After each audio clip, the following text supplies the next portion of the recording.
Welcome to the Networking Ports and Protocols Practice Lab. In this module, you will be provided with instructions and devices needed to develop your hands-on skills. Network ports and protocol are essential components of network communication, facilitating the exchange of data between devices. Ports are logical endpoints for communication, with each port corresponding to a specific service or application running on a device. Protocols, on the other hand, define the rules and formats for data exchange between devices. In this module, you will explore and learn about network ports and protocols. What we're going to learn is discover protocols with Wireshark, and the next one is network port scan. After completing this module, you should be able to conduct a ping, conduct a DNS query, make an SSH connection, access an HTTP web server, conduct a network port scan, and that's it. Going to click next into the lab. Let's turn it on, all of them.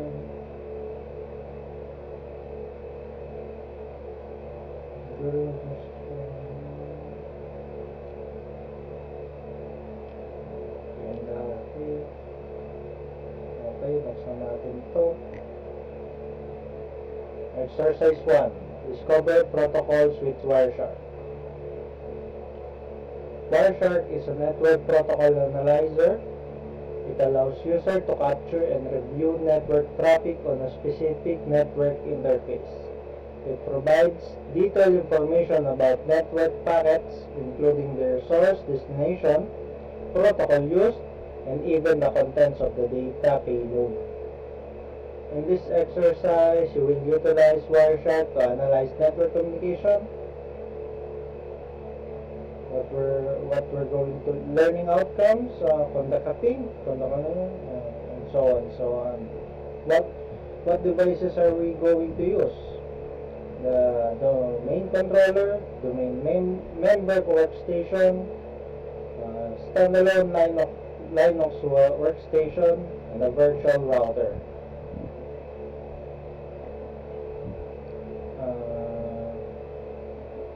Task 1. Conduct a ping. Ping is a tool that tests connectivity between hosts on an internet protocol network. It works by sending ICMP or Internet Control Message Protocol echo request packet to the destination host and listening for an echo reply response. In addition to validating a communication path, ping measures the round trip time for packet to travel from the source to the destination and back, providing network latency and packet loss information. In this task, you will monitor and analyze a ping with Wireshark. Step 1. Connect to ASI Win 11. Then we're going to search Wireshark. Wait for a while.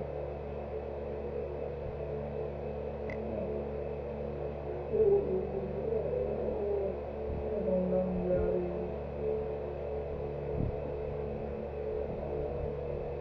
Refresh.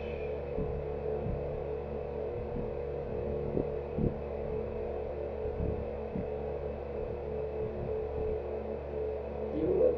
Okay na. Wireshark.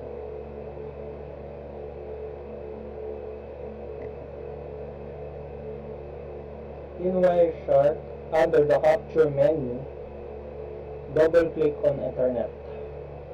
Double-click.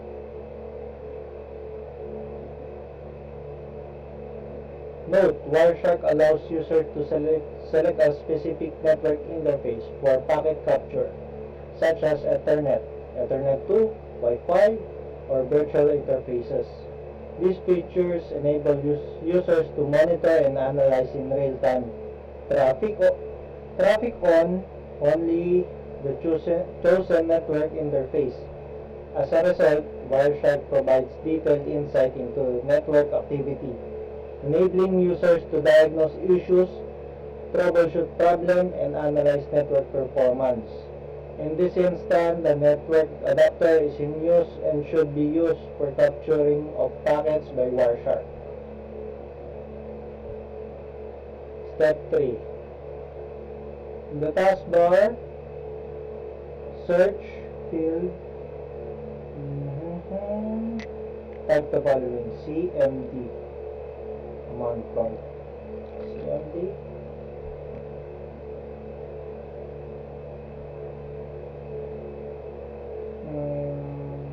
In the command prompt, type the following: ping,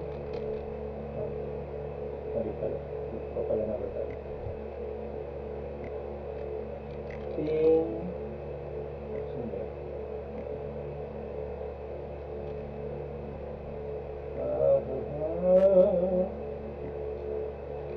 192.168.0.1.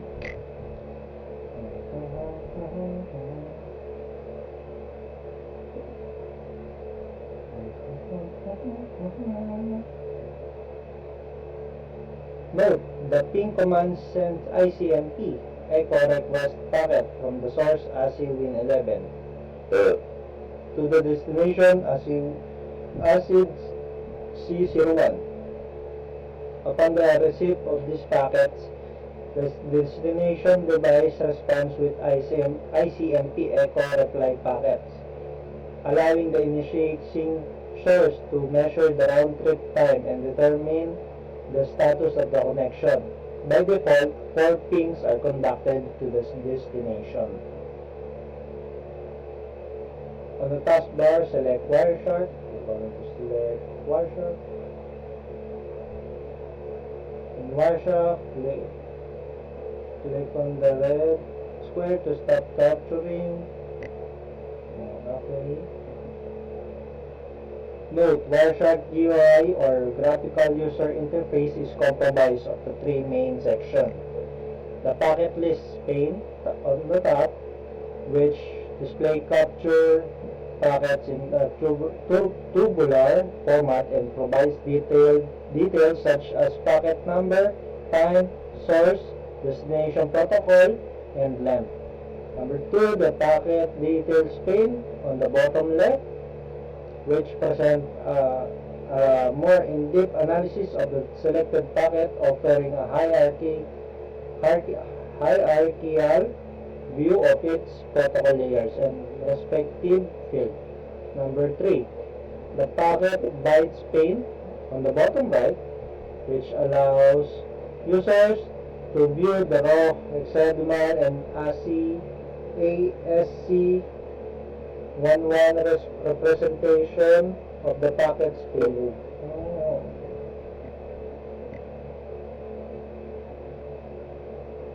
In Wireshark, the apply display filter, type the following: apply display filter, ICMP, and enter.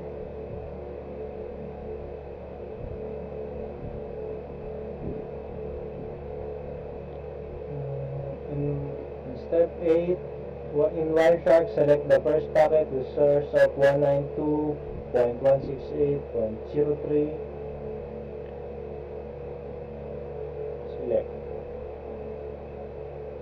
In Wireshark, selecting a specific frame in the packets list pane allow users to analyze the details and contents of that packet in the packet details and the packet bytes pane.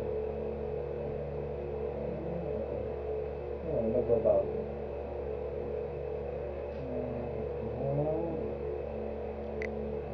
In step 9, in Wireshark, expand the Internet Control Message Protocol field.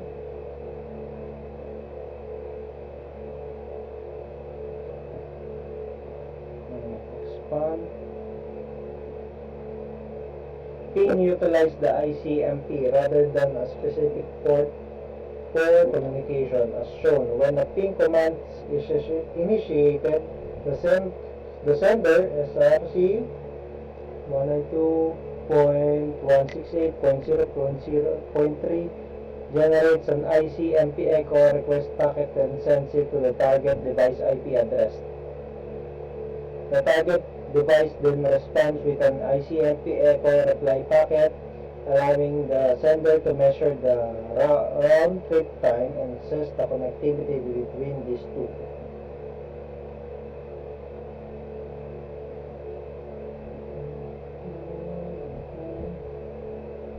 Okay.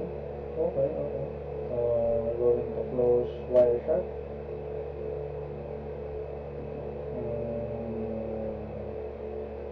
Quit without saving. Close the command prompt. Task 2. Conduct a DNS query. DNS or Domain Name System translate human readable domain. Names like www.aclearning.com into IP address used to communicate over internet. It operates through an hierarchical structure of DNS servers and plays a critical role in enabling users to access websites, send emails, and perform online activities. In this task, you will monitor and analyze a DNS query with Wireshark. Step 1. Connect to ACLIN 11 and search Wireshark. I'm going to search Wireshark.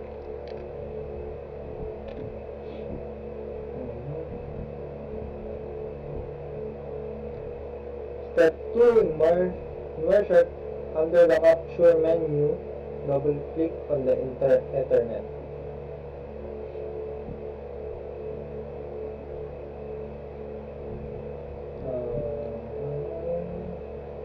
In the taskbar, select CMD, we're going to CMD NS lookup,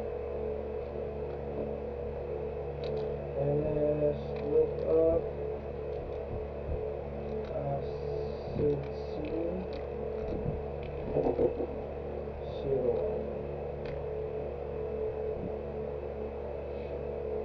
And then that pops up.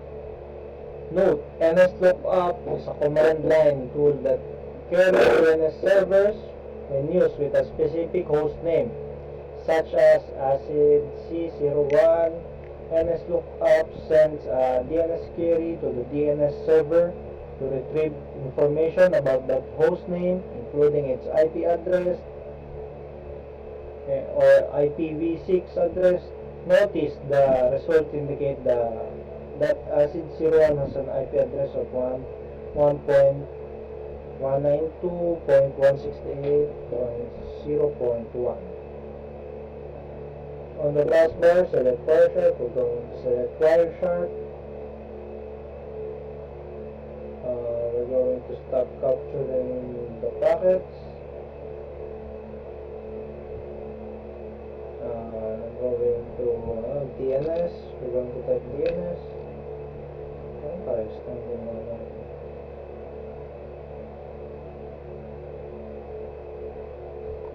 In Wireshark, select the first packet. Select the first packet with a source of 1.22.168.03. Select the first packet. We're going to select the first packet. In the packet details pane, the packet is defined as using the user datagram protocol called UDP and associated with the destination port 53. UDP is a connectionless transport protocol used for sending datagrams over internet. UDP port 53 is used for DNS queries and responses between clients and servers, enabling the translation of domain name to IP addresses. Ano ba yung gawa natin? Tama nga, tama. In Wireshark, expand the user datagram protocol. User datagram protocol. We'll expand that. Parang ito na nagbago.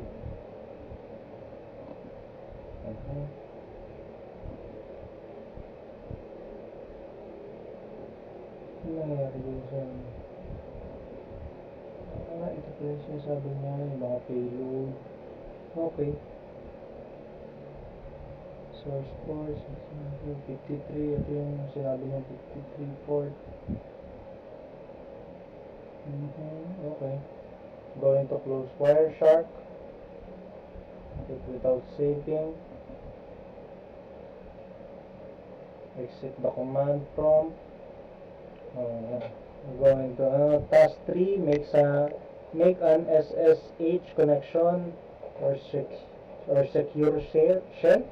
Is a network protocol for secure remote access to system. It provides encrypted communication between the SSH client and SSH server, offering confidentiality, integrity, and authentication. Common uses for SSH include remote administration, file transfer, and tunneling network connection. In this task, you will monitor and analyze an SSH connection with Wireshark. Wireshark na naman. Wireshark. Napa-exit tayo tapos ano. Ethernet ulit. CMD ulit. Command prompt ulit. Yung NS lookup pala yung kanina. Ito, SSH admin at 192. Ano pala? Admin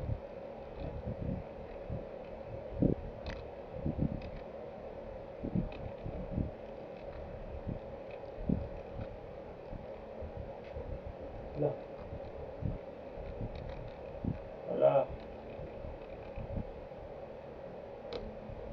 Ayun. Magkabalik to.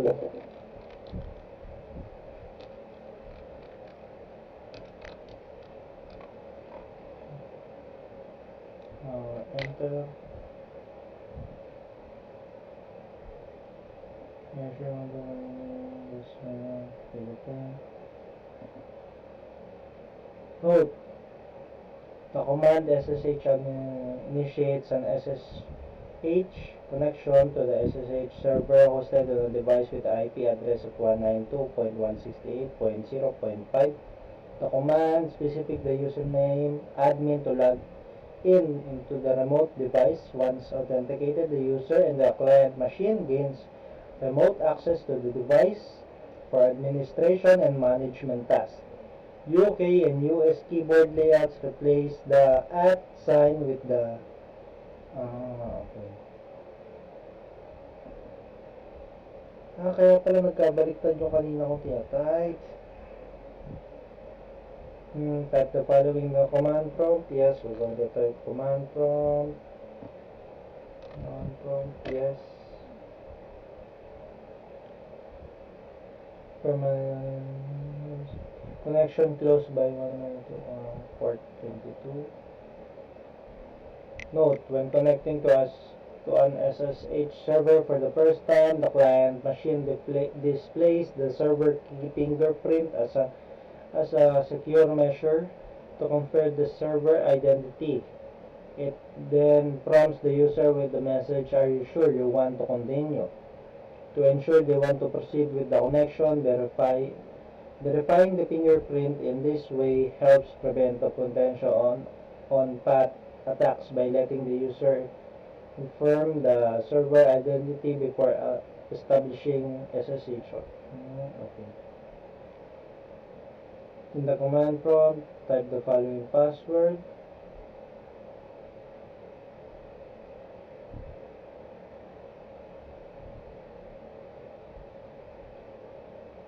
Loaded the password using the type association lang English. First we're going to password. Sabi, password, type natin password.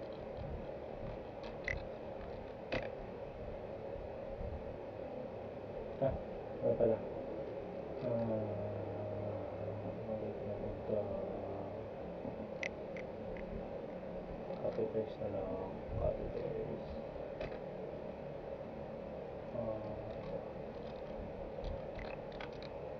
Pilot type. Pilot type.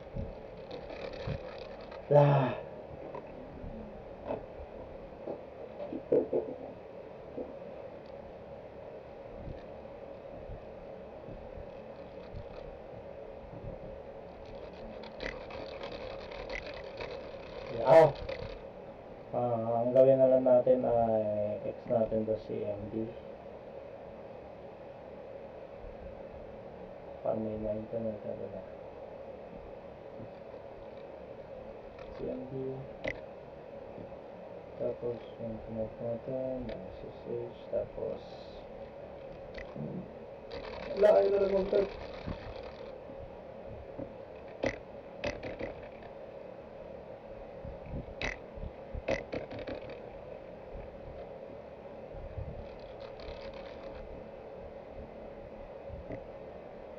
Ito natin. Mag-type pa.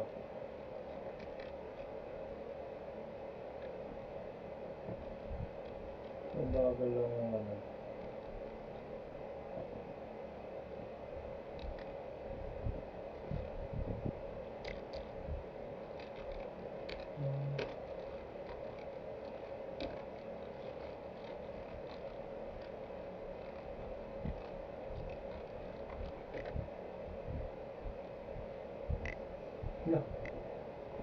Nangyari.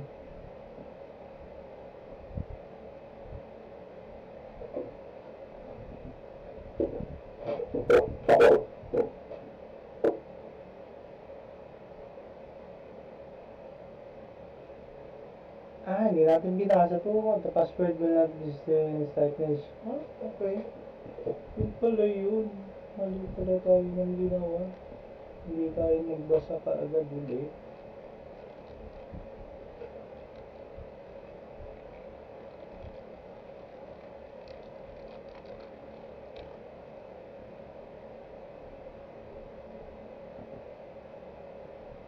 Pinapatype sa atin ulit. 192.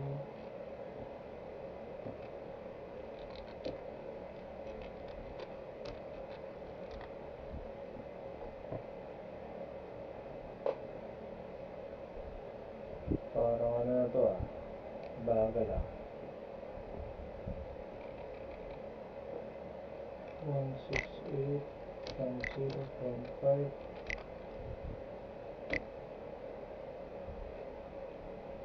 Gosh.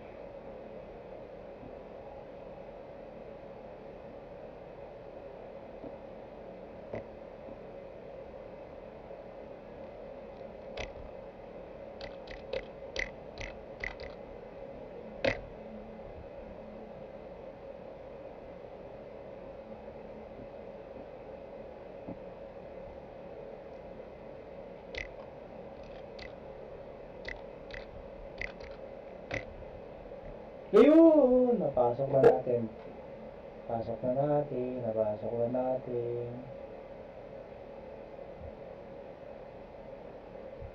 Ang tanggapin sa lagalan. Ito yung parang option niya. Kasi na yung Wireshark.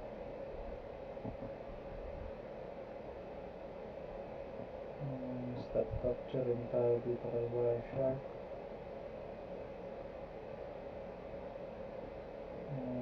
SSH.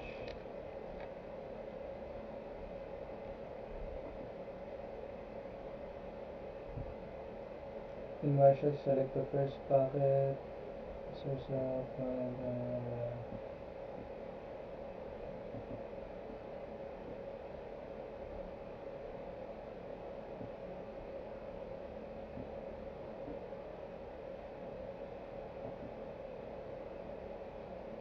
Note, in the packet detail pane, the packet is defined using TCP and is associated with the destination port 22. Kasi port 22 niya. Port 22. Oo nga. Port 22 nga ang gamit niya. TCP is a connection-oriented protocol used for reliable data transmission. A packet with a destination port of 22 indicates SSH traffic, which is used for secure remote access and administration. SSH allows clients to establish encrypted connections for secure communication and remote shell access. In Wireshark, expanded transmission protocol. Ayun, kung natin ganun. Ito mo ito ah. Iba na ito. Lumaki nga. Lumaki ang ano. Ang dami na sis.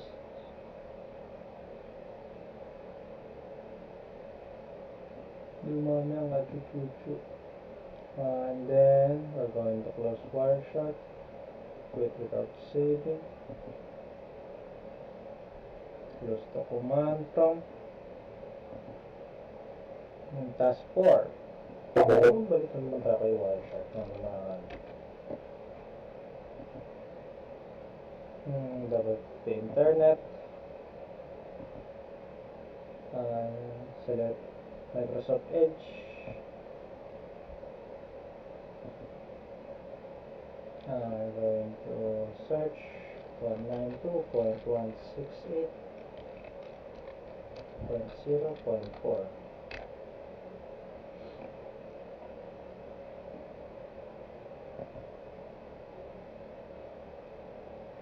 Select Wireshark. Stop tayo ng capture ng packet. Type HTTP.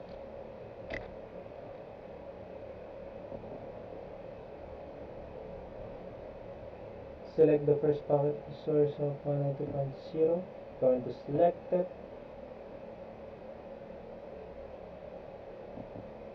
Note, in the packet details pane, the packet is defined as a TCP and is associated with the destination port of 80. Ayan nga. 80 nga siya. As its default port for communication between web servers and client. Expanded transmission protocol. Okay. Ayan na. Buksan na natin siya. Close Wireshark. Without saving. Close Microsoft Edge. Then next tayo. Exercise 2. Network port scan. A network port scan is used to discover open ports on network machines. It involves sending packets to a range of port numbers on a target IP address and analyzing the responses to determine which ports are open, closed, or filtered. Port scanning is commonly used for security assessment, network troubleshooting, and net reconnaissance purpose to identify potential vulnerabilities and misconfiguration. In this exercise, we will conduct a network port scan using a network mapper or Nmap. What we're going to learn is conduct a network port scan. The devices we're going to use, a domain controller, a domain member server, domain member, standalone Linux workstation, virtual router.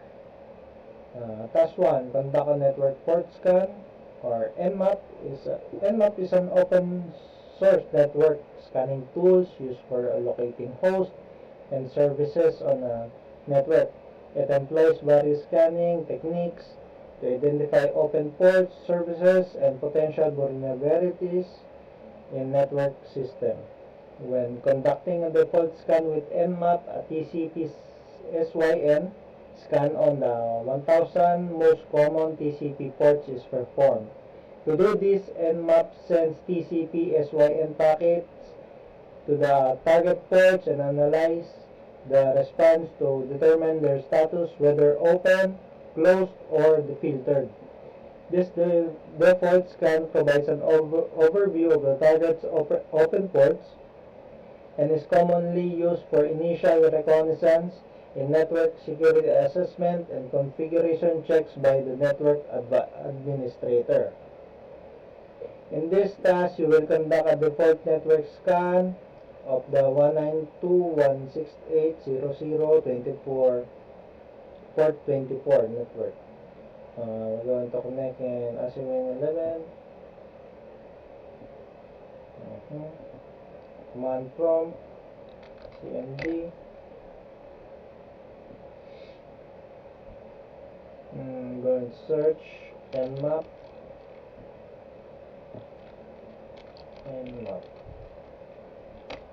192.168.0.0/24. Okay. Starting nmap.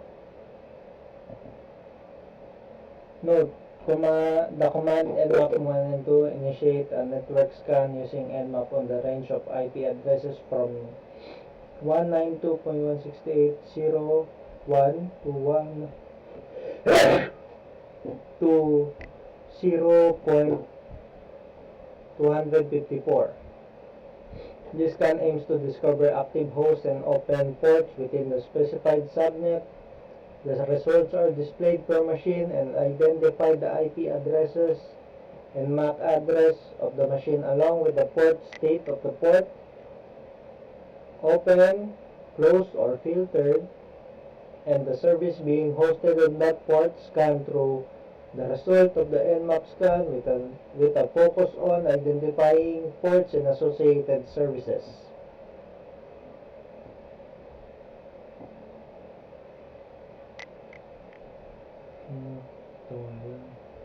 Open, service open. Going to close command prompt.